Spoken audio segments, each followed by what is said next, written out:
Now, as I'm saying this here, I'm not just talking mumbo jumbo here on this issue. I've lived it. For years, I had resentment in regards to my sister over a long list of issues in the past. Part of her problems is, she has issues with bipolar, she has issues with lying, and she has issues with drugs, and alcohol. We'll just kind of leave it there. I won't bore you with the whole long list of details. But suffice it to say that, this was a long list, and I didn't realize, that I still harbored these issues. I thought I had forgiven her, and I found out later that my forgiveness was not from the heart.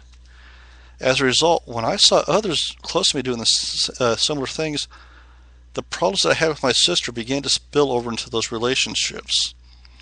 When I was able to realize this, and with the help of a few others and the techniques which we're going to do here in just a bit, I was able to truly forgive my sister. As such, I can now love her for who she is.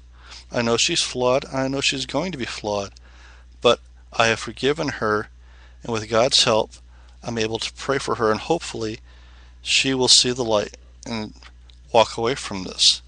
It's going to be a long process, I know that, but I know it's going to happen. And our relationship is starting to be rebuilt, and I can accept the fact that no matter what, she's going to have these flaws. That's who she is, but I know that God's grace can heal her and bring her back to a wholeness and a full restoration with not only myself, but the rest of the family as well. And that's what God wants. Okay, now what I want everyone to do who's been listening to my voice is to look at that piece of paper that you had earlier and that you wrote down the one big issue that you're dealing with right now in your life.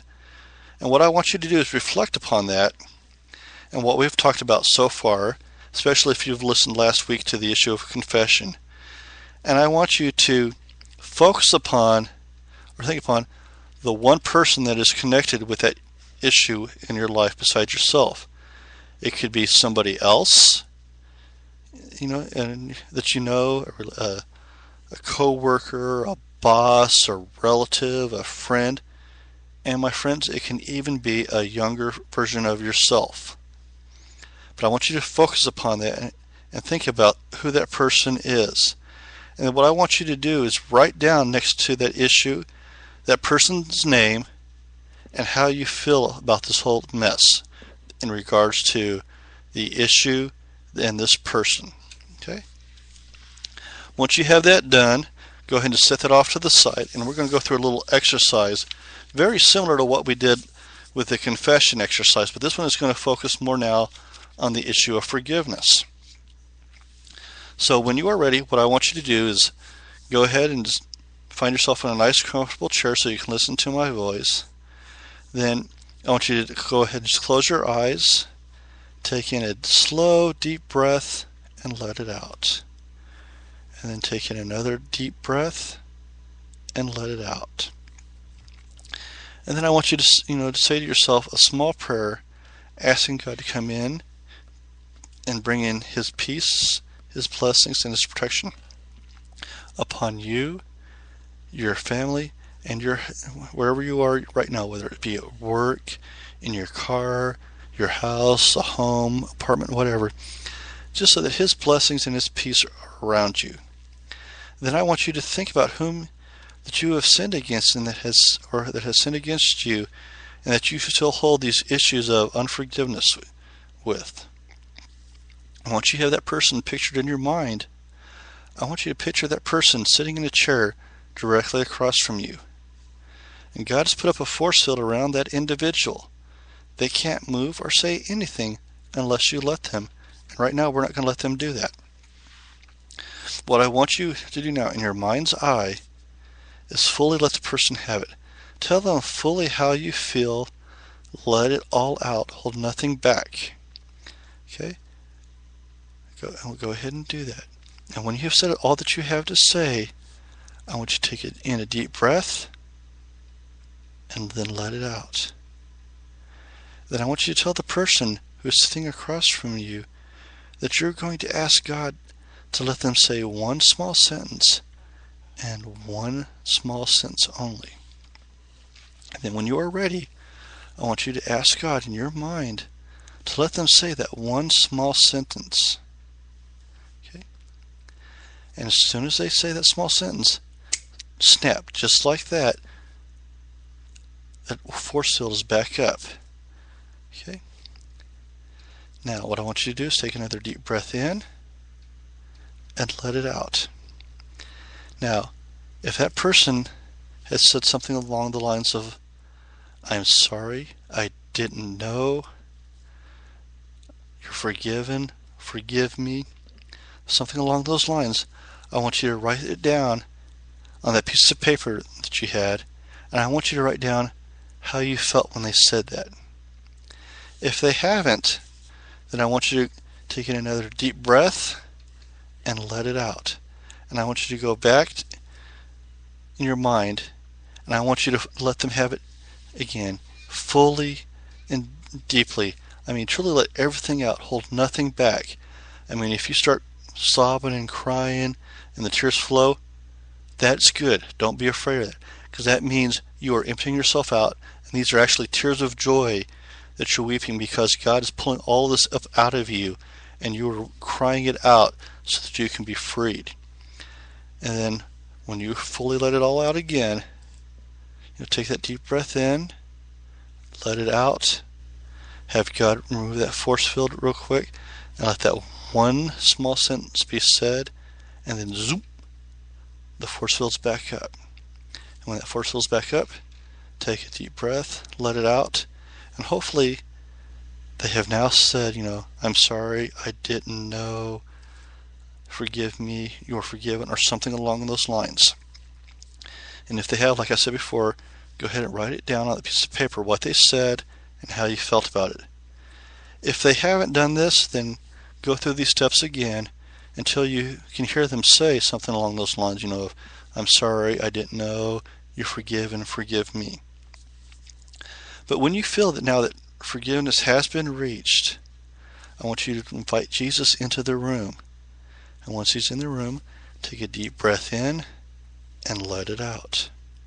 Now, I want you to imagine that Jesus is removing that force field, and he's taking your hand and the hand of the person in your mind, and he's having you both stand up. Then slowly have Jesus bring you and the other person both closer so that he's able to put his arms around both of your shoulders. And then he's slowly going to bring you guys closer and closer as he steps back so that you two can embrace. And I want you to embrace that other person. And as you embrace them in your mind's eye, take a deep breath in and let it out. Now, I want you to picture that Jesus is taking the hand of the other person, and they turn and start to walk away. And I want you to picture them walking away until they disappear from sight. They can either walk off into the sunset, walk around the corner, walk out a door, walk down the road, walk off into a forest, walk off into the water, whatever. But I want you to make sure that they disappear from sight. And when they just totally disappear from your sight, I want you to take a deep breath in and let them out. Let it out. Now, if you are not able to see them to totally disappear, if they're still just a little dot on the horizon, or they can't turn around the corner, or they can't go out that door, that means you're still holding an issue of unforgiveness centered with them. And I want you to bring them back into that chair, put that force field back into effect, and go through this whole process of fully telling them how you feel, and then once you let it all out, having that force field come down as you go through these steps again. Now, when you are able to see them totally disappear from sight, like I said, I want you to take a deep breath in and then let it out.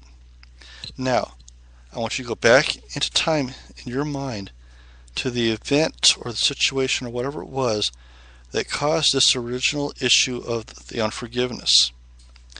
And I want you to picture that you are seeing Jesus there over you and this other person, watching and taking care of things.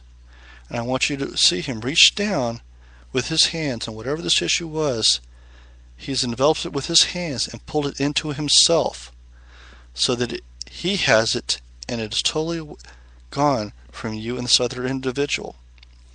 And when you see that, I want you to take a deep breath in and then let it out. And as you're letting it out, Jesus is grabbing your hand and he's walking with you side by side, sometimes carrying you, sometimes just caressing you and holding you as he leads you back through time to where you are right now. And as he's doing this, I want you to remember and picture and focus on the fact that he has always been there with you, loving you, caring for you, guiding you, taking care of you through any circumstance that would be similar to this issue of unforgiveness, and that he is keeping it from coming at you. And when you're back in the present day, I want you to picture yourself being seated into that chair gently and lovingly by Jesus.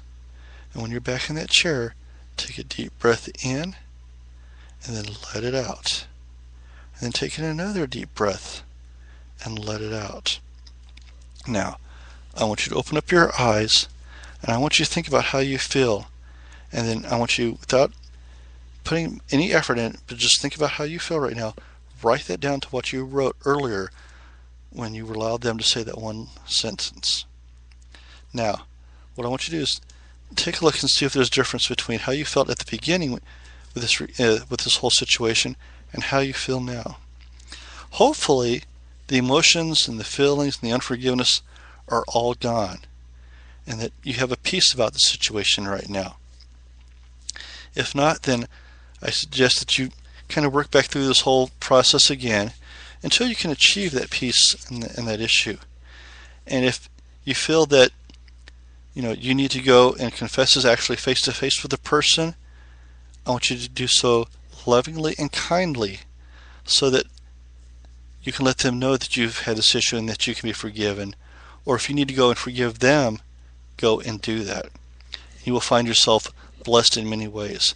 And I do hope this has been a very good, helpful, and a very good tool. And again, as I said last week, if you guys want a copy of this whole process of how to go about all this, send me an email at deaconbarnhill@gmail.com or send me a little notice on Facebook and I'll gladly send it to you.